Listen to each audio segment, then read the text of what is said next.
So, my background in actively investing and owning in several different asset classes, it just really made sense for me to have a fund that offers the investors the opportunity to invest alongside me in these different deals. Welcome to the Next Level Income Show, where it's our goal to take your income, your investments, and your life to the next level.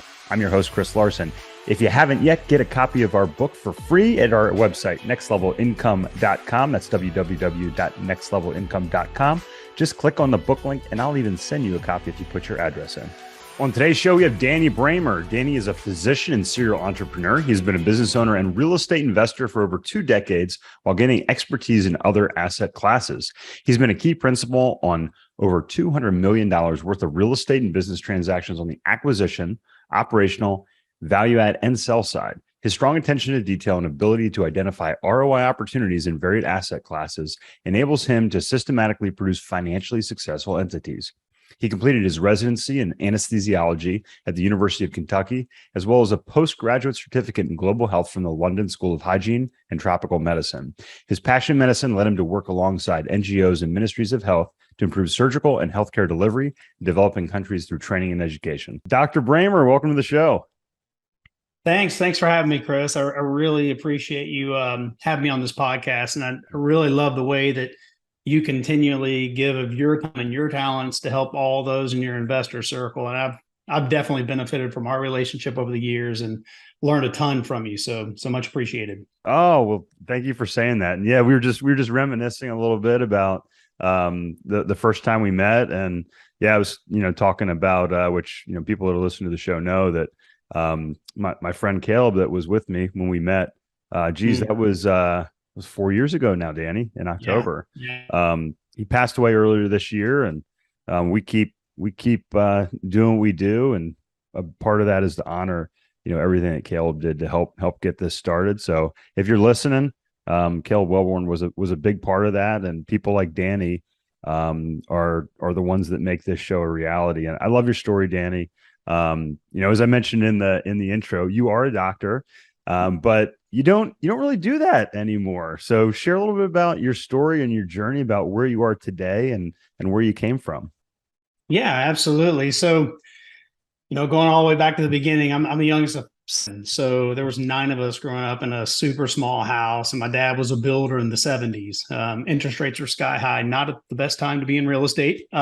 So we didn't have a lot of means. We didn't have a lot of stuff growing up, but my dad definitely believed in hard work. He believed in character. He believed in honesty, integrity, and he walked those things out and really instilled those in all of us. And I really didn't know what I wanted to do when I grew up, but I knew that I wanted to help people because I saw my parents do it all the time, whether it was through church organization or other ways. They were just generous with their time and their finances. So kind of fast forward to my first mission trip out of the country, and I was hooked, and medicine was really where I felt like I was meant to be.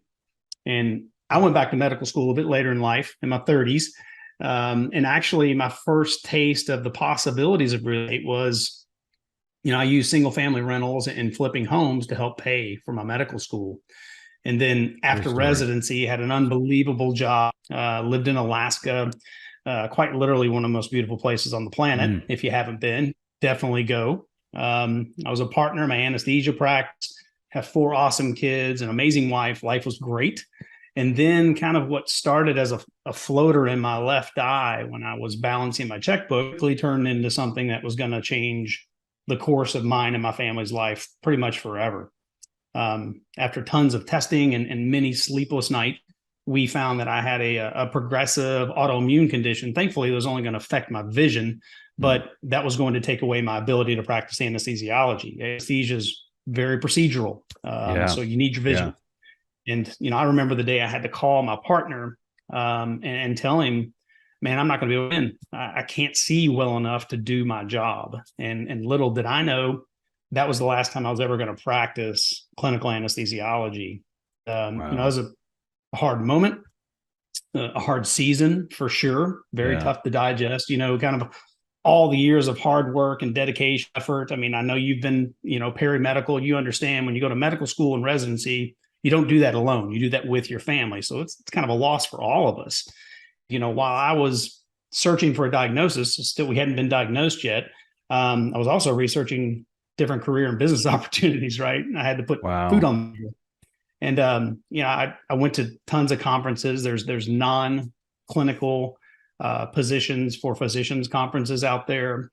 Had a job offer as a chief medical officer. But, at some point I realized that all these are jobs and they could be taken away, just like my job as an anesthesiologist was being taken away. Wow. And as an employee, you're kind of one catastrophic life event away from potential financial devastation. Now, I mean, we all need to work. I'm not bashing W-2 jobs here, but we also need to prepare, in my mind, for times that may be taken away from us. So as I kind of navigated the new normal, we went through a lot of tough transitions, but one of the ideas that kind of manifested and materialized and stuck with me was that no matter what path I took forward, I didn't want my income to be based on a circumstance or a job, because both can change very, very quickly. And that's something I was experiencing firsthand. So, I knew there were a lot of different asset classes, or really three main asset classes, but I saw my dad, fortunately, lose everything in the stock market twice. The dot-com bubble and the Great Recession. And this was in his retirement years. So he needed that cash flow. So paper assets are kind of off the table for me. I didn't live in Texas or Oklahoma or North Dakota, so I wasn't an oil and gas man yet. And striking it rich in oil didn't seem likely. Lived in Fairbanks, Alaska. Gold fever was rampant. Everybody loves gold. They like to invest in all different types of gold. But it seemed more speculation than investing to me. And so then came real estate. And like I said, I had some previous success flipping some single family rentals, and, it helped pay for med school. And then I read a book that I believe most people should read. Any person should read when they're trying to figure out how to create wealth, which is Rich Dad Poor Dad. And then who we met Robert when we at that same meeting. Amazing, right? Yeah. That was a unique time. Got a photo with the master. Yeah. And then I had a chance encounter with a medical school colleague at a wedding we're both in, and all these factors kind of combined to really change mine and my family's trajectory. I came to realize that, assets that generate cash flow last generations, jobs don't, right? And I was hooked on real estate. And as if any of your listeners are physicians right now, they understand you learn a ton in med school, but you really learn your craft and you hone it in residency. So my business partner and I, we sought out and we paid mentors in the space to really teach us everything they knew of multifamily. And we then scaled very quickly we had over 800 units in a matter of a few years. And I was actually able to replace income as a physician in about 15 months with our first apartment complex. So amazing. To me, that was definitely proof of concept. And, we were heavily invested in multifamily at the time. And another principle I have is diversification, no matter what asset class that I'm in. So I started looking at different avenues in real estate in order to generate, multiple different income streams. Because, we've talked about this before, true financial freedom doesn't come from one, but two, but four, but six, multiple different income streams. Absolutely. And, I'm an experiential learner. So I started really learning everything I could about lots of different avenues in real estate and private equity and other forms of alternative investing. I started branching out into hotels and events and restaurants, and then triple nets like Walgreens, Dollar Generals, medical office buildings, jumped into timberland investments, mobile home parks, RV parks, self-storage, single family homes, both for long-term rentals and converting them to short-term rentals, land, both developing and flipping it. And really, if it's something tangible and I can put my hands on, it has intrinsic value, I was interested, so I've really been fortunate to gain a lot of experience, foster relationships, and build a network in a ton of different categories and asset classes over the years that have really enabled me to unlock both a breadth and a depth in real estate and other asset classes in this investable universe that we all live in. That, enabled me to create diversified cash flow streams and continue to grow no matter where I am or what I'm doing. And to me, that's the definition of real financial freedom to me. Yeah, no, I love it. And your story, it really illustrates, several amazing points, Danny, which is one of the reasons I wanted to have you on here. And one of the big things that I heard you talk about, and I went through this in a different way, but having to reinvent yourself. You spent, all those years in school, med school, residency, all wrapped up and combined, well over a decade of your life, getting to that point. And how long did you practice after that? After that after that call to my partner, I was done. Yeah, well, after you got out of residency, I mean, how long was your quote unquote career? Is in with that? I was in clinical practice for a little over 3 years. Yeah, so 3 years. Yeah, and I mean, I think a lot of people, hearing it's a blink that, of an eye.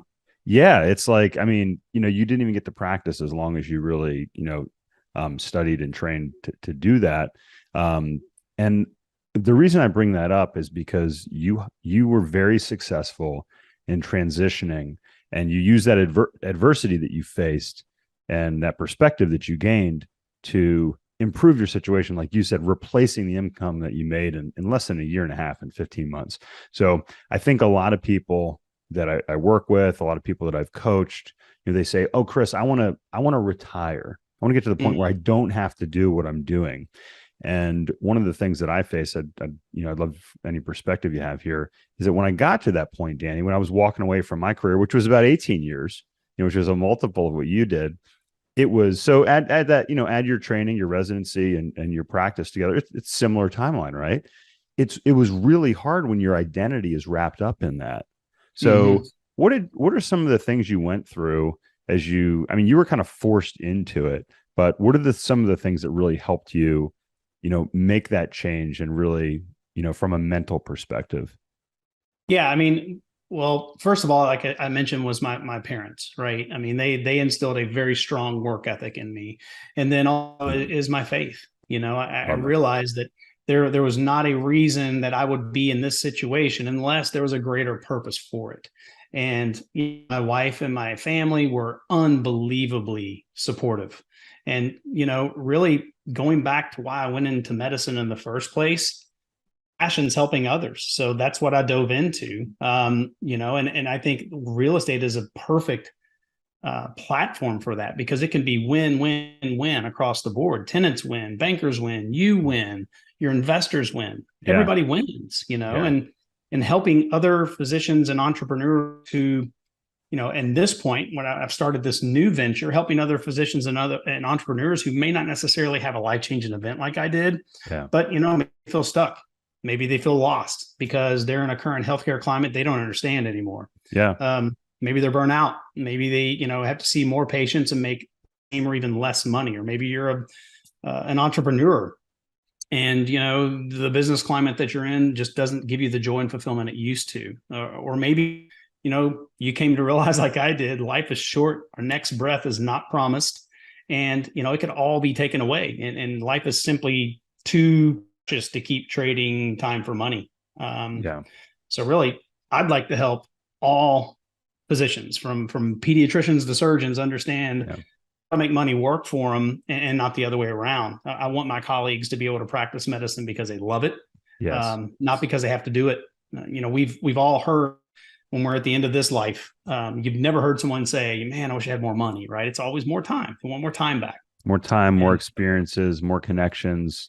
Yeah, all those things are really, as you just illustrated, the most important things. And you mentioned, I think, the most important thing, you talked about mindset, having the right mindset, whether it's instilled by your parents, or your experiences, whatever that may be. The training you mentioned, the importance of going and seeking information and education, not being afraid to pay for that. You'll, both in your practice or your medical career, as well as real estate, and then the mentorship, like that accountability. And then, you've brought it to fruition now, Danny. You talked about your faith, you talked about serving others. We're going to talk a little bit more about what you do with your business now, but I'll never forget when we were sitting there together, and you had the glasses on that you were wearing at the time because of your vision, and you told me your story. And the thing I remember vividly was talking about you going on mission trips, and that's been a big part. Would you mind sharing a little bit about the trips you've been on? where you go, the types of patients you serve with those trips? Do you wash your car? And you're probably shaking your head up and down, yes. But I mean, do you actually wash your car yourself? Do you fill a bucket with soap and water and go out into the driveway and physically wash your car yourself? Now, chances are you're shaking your head left and right. No, because 75% of Americans have someone else wash their car. And increasingly, they're going to what's called an express tunnel car wash. Now, what is an express tunnel car wash? There's a lot of different types of car washes out there. I'm Chris Larsen with Next Level Income, and I'm going to be talking at Wealth Without Wall Street's Inner Circle live event next month, August 25th through 27th. And I'm going to be talking about the different types of car washes. I'm going to be talking about why express tunnel car washes can be one of the best investment opportunities over the next 5 years, and how you can take advantage of this trend as well.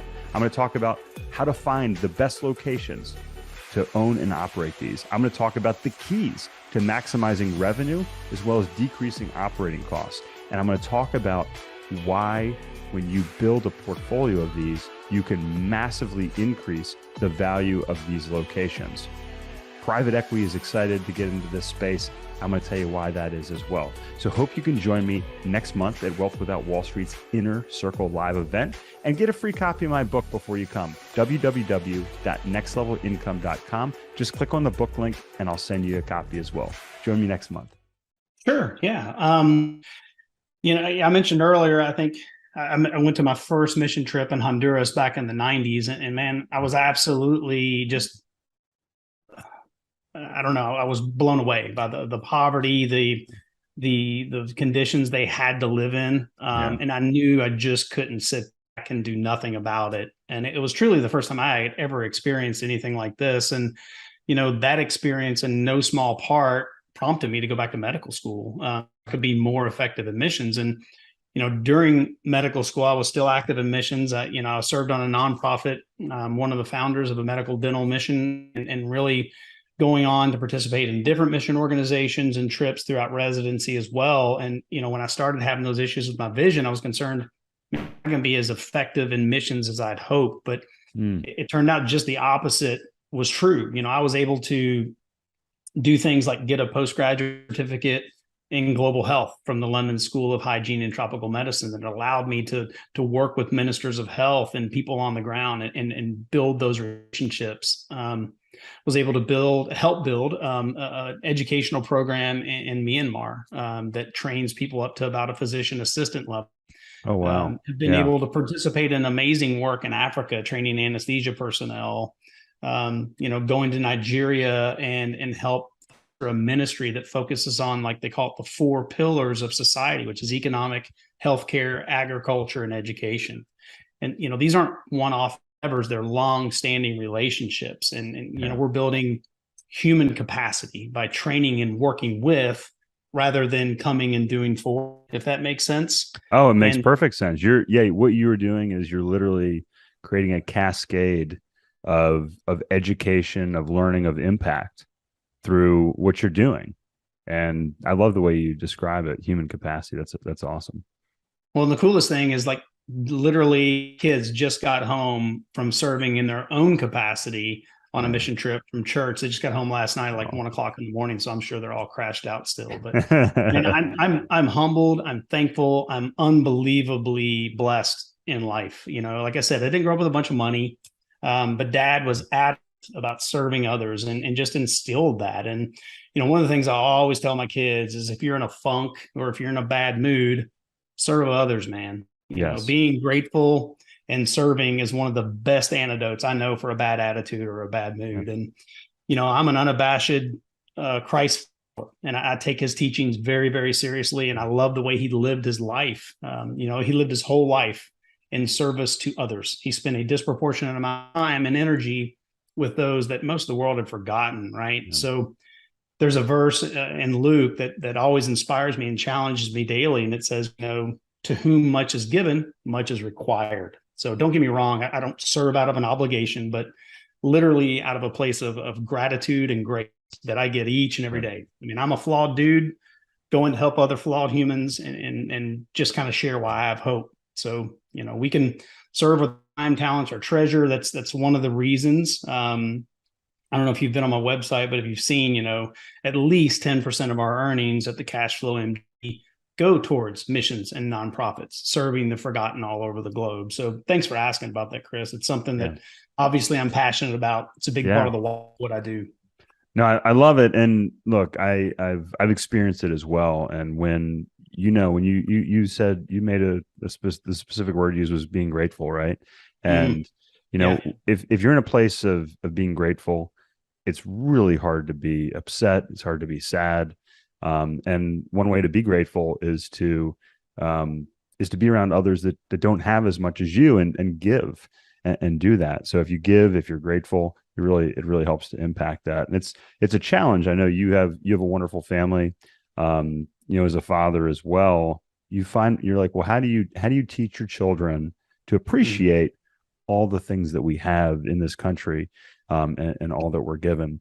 And that's one of the big things at the school my boys go to, is they do service on a regular basis, and it's very impactful, right? It gives them that perspective, and it's a shame if people don't get to have that. I grew up going on service trips with my church, and you see how these people live, and that don't have as much as you, and you think, oh man, they must not be as happy as we are.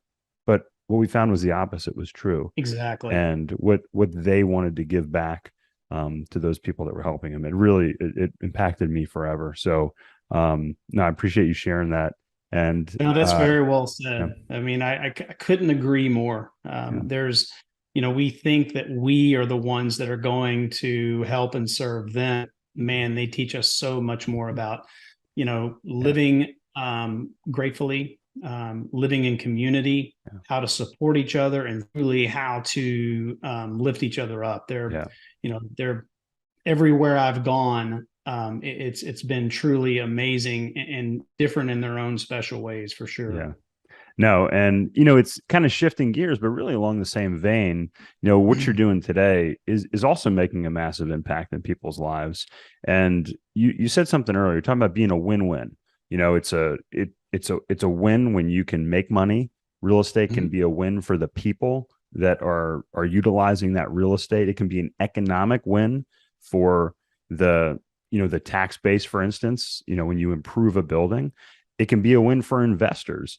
And I know one of the things that you and I share is a passion for helping others understand finances, understand investing, and being able to really be a good steward of that. I'd love for you to talk a little bit about the Cashflow MD, what you guys are doing. I know you've been hard at work here the past couple of years, and I'd love for you to share a little bit about what you guys are up to over there. Sure. Yeah. So, I mean, I think it kind of started by, a few physicians asking me, hey, how did you do what you did? And have coffee, that started once a month, and then it was once a week, and then it was a couple times a week. And before I knew it, I gained 50 pounds having coffee and donuts and dinners. And I'm like, okay, I gotta do something different, right? So you look great now, by the way. I got to tell you. Yeah. Well, thanks. That's because I've started a platform and quit eating so much. So it's amazing. When you quit putting food in your mouth, you lose weight, right? But yeah, and more recently, we've just launched our fund, which I'm super excited about. It's kind of a new model. It's called a fund of fund, and it wasn't something I came up with by any means. It's relatively new to the scene, but from my standpoint, its use was really born out of necessity. As more and more people began asking for access to kind of the curated deals that I was involved in, I wanted to give them a way that made sense to invest. And the model really allows folks to see kind of different deals that I'm investing in and pick themselves the one that fit their investment strategy the best, rather than just giving me money and I go invest it for them. And I really think it puts them in the driver's seat where they want their money to go. And I'm sure a lot of your listeners may not understand the nuances between a fund to fund and the traditional fund. And I don't want to go into detail and fund mechanics and modeling, but just a few differences between traditional fund. And I think the fund to fund may be beneficial. Sure. Yeah. But with normal funds, I think everybody knows them. They're generally centered around one specific subclass of assets. We'll just call it multifamily. Sure. And then you give the sponsor of the money, and with the full faith and confidence that they're going to go out and invest that money in a portfolio of, let's say, apartment complexes, and that'll give you a return over the lifetime of the fund. Once you invest your money, the fund manager decides where it goes. So you don't really have much of a say in it. The lockup of your money is generally 5 to 7 years, sometimes it's 10, which means your money is in that for the lifetime of the fund. And sometimes the capital that you invest is called all at once. Sometimes it's over different tranches. Your money may not be going to work for you immediately, but the way the fund-to-fund model works is it gives the investor lots more diversity. And, it allows you, the investor, to invest in different subclasses of real estate, all within the same fund. Yeah. So when you log into my portal, you see a lot of different investment options. Right now, there's a car wash and mineral rights, but soon there's going to be short-term vacation rentals. There's going to be mobile home parks. There's going to be self-storage, maritime shipping, oil, working interests, and then you, the investor, direct where you want your money to go. So, my background in actively investing and owning in several different asset classes, it just really made sense for me to have a fund that offers the investors the opportunity to invest alongside me in these different deals. And, as the fund grows, it's going to be more and more opportunities to invest in different asset classes as we broaden offerings. Yeah, and I think it's really cool because we were talking about the platform before we started recording today. The technology today, some of the regulations have changed over the years, which gives more investors access to these investments that you had to be ultra rich in the past to have access to. They weren't even available to people like you and I. And now the technology is such that it's bringing down the cost. It's bringing the ability to not only more investors, smaller amounts of money, and also more asset classes. So it's really cool that what you're looking at and being on the cutting edge, being on the front line of allowing investors to have this. It's really neat. Yeah, I really do think the model is going to prove to be highly effective because investors like simplicity, they like diversification, and pooling our funds together and investing in a wider range of deals through one fund is really attractive to a lot of physicians I speak with. And then it's also attractive to sponsors because they have one fund come in and fill a large portion of their raise. So it's really a win-win. And kind of as an aside, I know you would appreciate this, being involved in as many deals as you are, but if you already have several investments, you only get one K1 out of this fund. So let's say you're in a car wash deal, a short-term vacation rental deal, a development deal, mobile home park, and RV park. You're in 5 deals. Yeah. Well, at the end of the year, we take all those K1s. We take them all and we coalesce them. So you'll get one fund K1. You don't have to go around chasing 5 different sponsors and trying to get those K1s. We do, but you don't have to do that. So CPAs generally love you for that. Oh, I bet. Yeah, absolutely. Well, but I like to count my K1s and compare them like, hey, how many K1s do you have, Danny? So we don't, it's just one. I'm just kidding. That's an ego thing. Yeah. I know that's not you. Look, we've covered a lot today, but really most importantly, I think your story it's inspirational. It has so many different lessons throughout it. But if listeners want to keep up with you, if they want to learn more, not just about what you're up to, but also about the fund that you just mentioned and what you have going on inside there, what's the best way to get a hold of you? Sure. Yeah. And once again, Chris, thanks a bunch for having me on. It's been great catching up. Always good to see you. You can find me by just going to my website, which is DannyBramerMD.com, or just email me at Danny@thecashflowmd.com. That's Danny@thecashflowmd.com. And, I'd also love, if you don't mind, to give your listeners access to, I put there an ebook because I've talked with tons of physicians and they've same questions come up, right? So I've put together an FAQ, if you will, for physicians who are wanting to start their investment journey.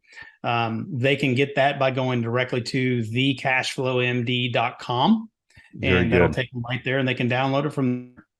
Perfect. If you're watching, it's down here in the show notes. If you're listening, you can also see it in the show notes on the podcast. But again, that's thecashflowmd.com, where you can keep up with Danny Bramer, his business, all the different investments that they are doing over there. Danny, always great to see you, my friend. Thank you so much for spending time with our audience today.